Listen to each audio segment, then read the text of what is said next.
Well, tonight I'm not really riding down an erupting volcano, nor am I drinking from the laughter of small children.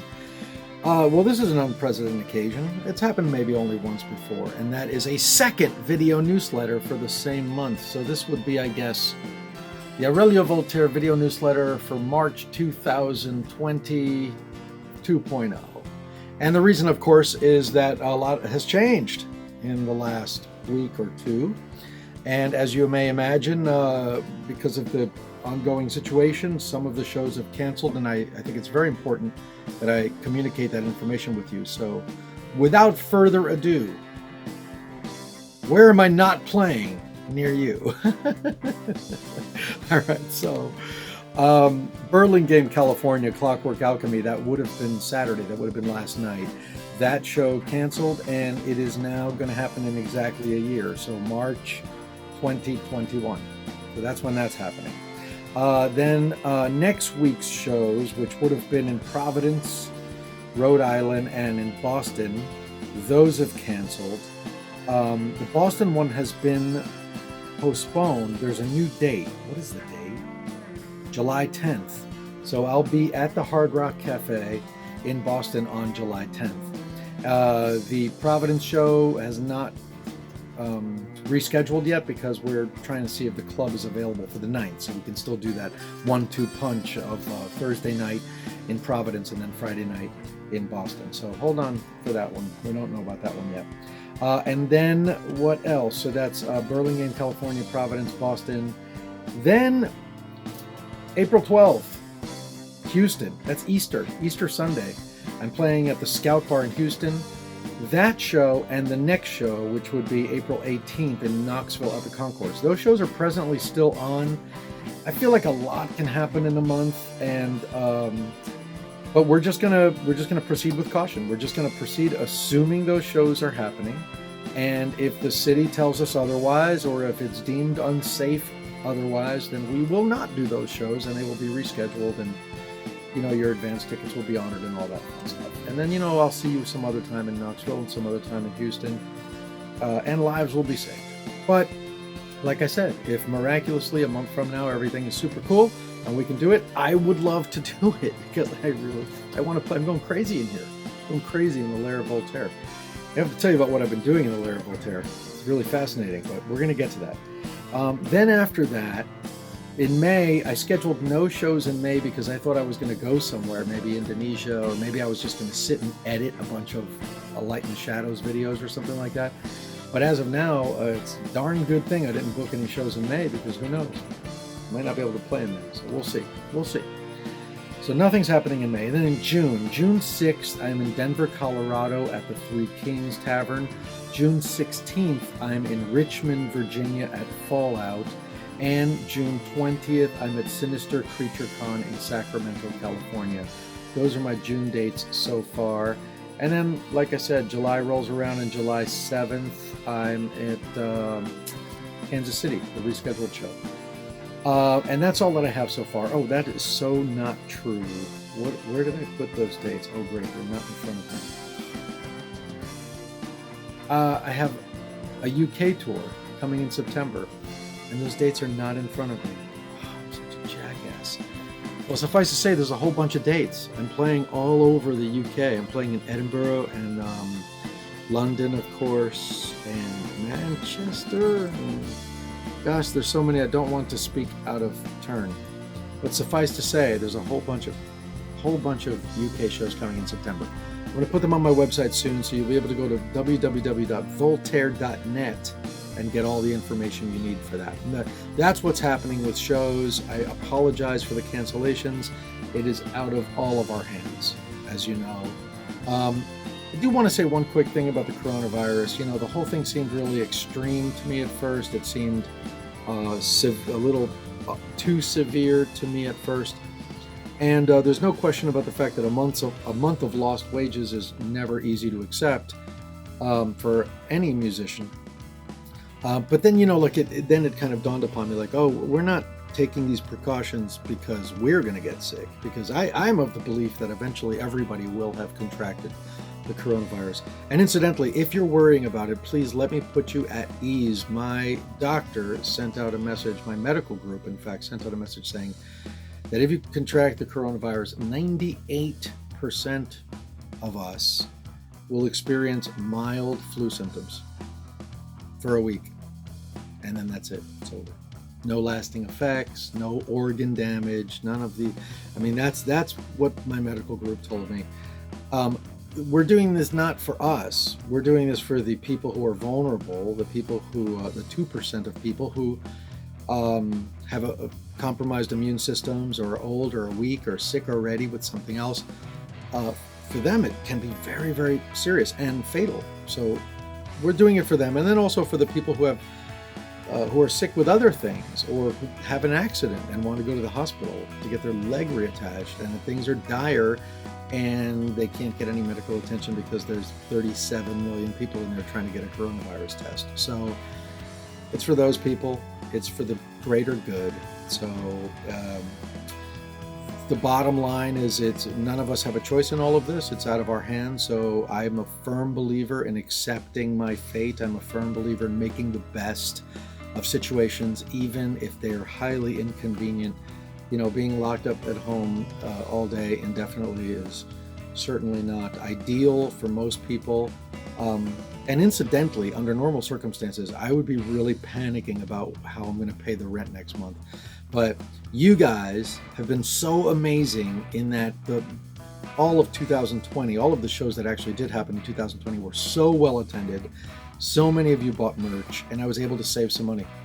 So now, granted, I was planning on spending that money on something else, but the point is, I now have money to live on. So don't worry about me in that regard. I should be able to, get through this as long as it's not more than a few months, and hopefully it'll only be a month. So we'll see about all that. But thank you for your generosity. It really has saved me in what could have been an incredibly nerve-wracking, perilous time.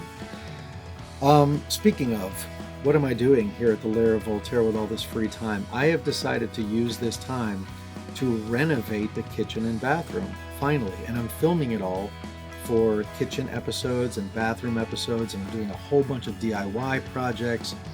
So, which is like financially so foolish. Like I said, I saved a bunch of money, and then I think I just spent like $7,000 to renovate the bathroom and kitchen. It's so dumb. But they look so great. And one of the workers who was doing some of the electrical work, I think it was, he said, "You don't own this apartment. Why are you spending your own money to do this?" And I said, "Well, the landlord's not going to spend the money to do it. And ultimately, even though I'm just renting, I want to be happy where I am. I don't want to be disgusted by my own bathroom. I don't want to be disgusted by my own kitchen. And I want to be able to show you, it's embarrassing for me that when I make Gothic homemaking episodes, if there's a glance into the kitchen, like that shot's not getting used. If there's a glance into the bathroom, that shot's definitely not getting used. So it's ultimately for my mental well-being, my emotional well-being, and I think ultimately it's going to be money well spent, and it's going to give you a lot of ideas, and I think you'll be really inspired by those episodes. So I'm so happy to finally be making those episodes for you. There's also a whole bunch of crazy monster travel stuff coming up on Gothic homemaking. 5 monster-themed restaurants to die for, 5 more monster-themed restaurants to die for, horror-themed bars to scream about. There's really a whole bunch of really cool monster-themed places that I've visited. So besides the DIY stuff, there's a lot of really cool, fun, spooky travel. And when does this all happen? April 1st. April 1st is the premiere. I think for the first time ever, I'm actually going to set a video as a premiere. I've never done that before. I think it means you can watch it live and comment on it live. I'm not sure. I'm going to look into that.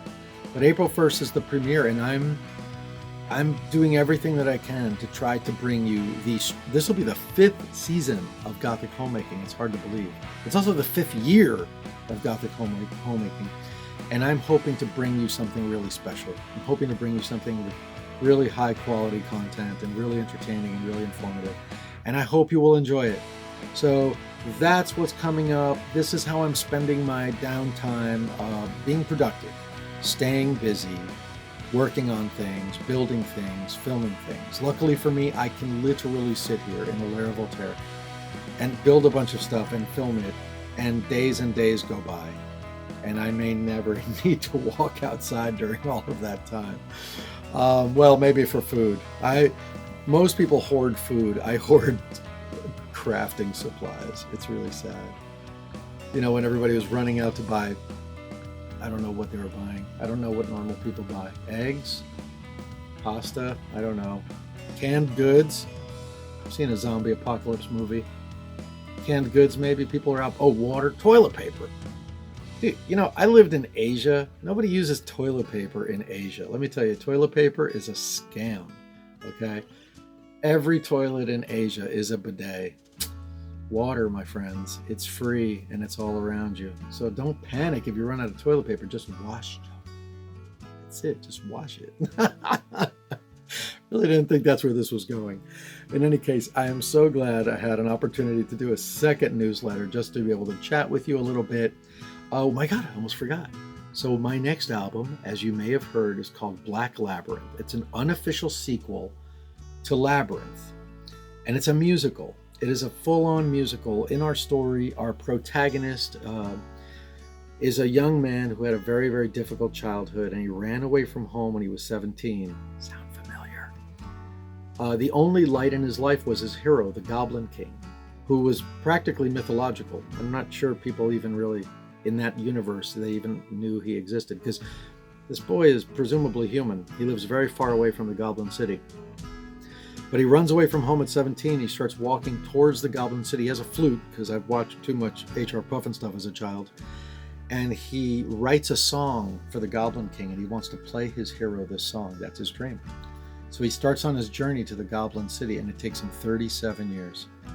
37 years. And no one tells him along the way that the Goblin King, like David Bowie, has died. He's passed away. So and that's the beginning of the story. That's how the story starts. It's dark. Well, I guess that's why it's called Black Labyrinth. It's also very hopeful. It's also very beautiful. He finds love, and there's happy moments. A lot of it's very sad. I'm so excited. I've never been so excited about an album ever. The songs really excite me. I've played a few of them live at shows. I've played Safe in Your Love and Someone Like You and What Will We Do and Little White Lies. And coming up next on the Lair of Voltaire are going to be world premiere videos where I play those songs for those of you who haven't heard them at the shows. I think the first one's going to be Little White Lies. That one's an interesting one. So thank you so much for watching. Thank you for your support. And we're going to get this. We're going to get through this. Trust me, we're all going to get through this together. It's all just going to be a really interesting memory. And if anything, if anything comes out of this, I hope it's, the universe has kind of given us no choice but to pause our lives. And this is something that none of us would have chosen to do. I mean, I certainly would not have chosen to do it.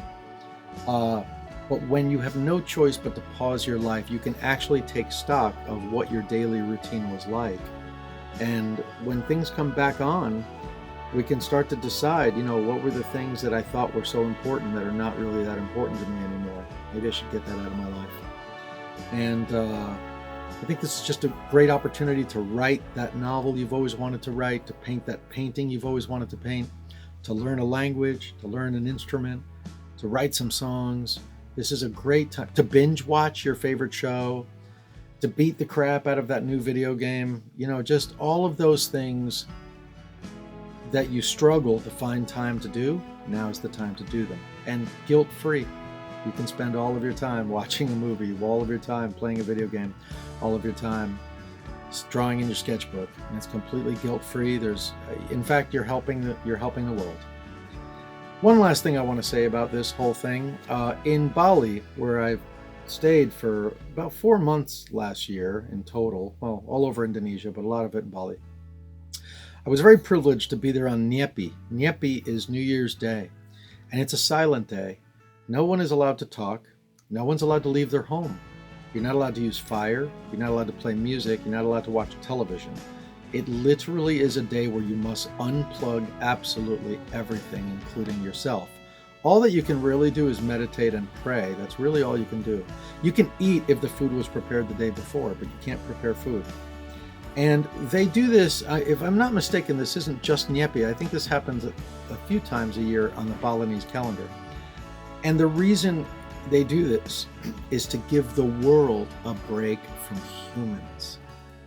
So I think that at the end of the day, after all of the pollution that we've put into this planet, I think if this goes on for a month or two, the planet is probably not going to make a huge difference, but the planet has got to take a sigh of relief. Like, oh, they finally cut the shit for a while.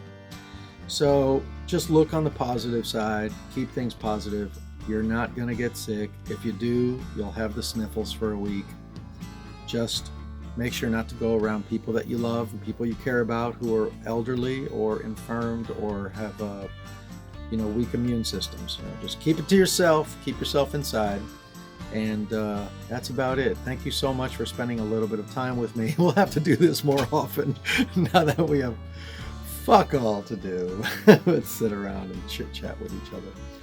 Thanks so much. I hope you enjoy the premiere of Gothic Homemaking on April 1st, Season 5, and I hope I will see you soon at one of the live shows. Be well. Take care. Bye-bye. So tonight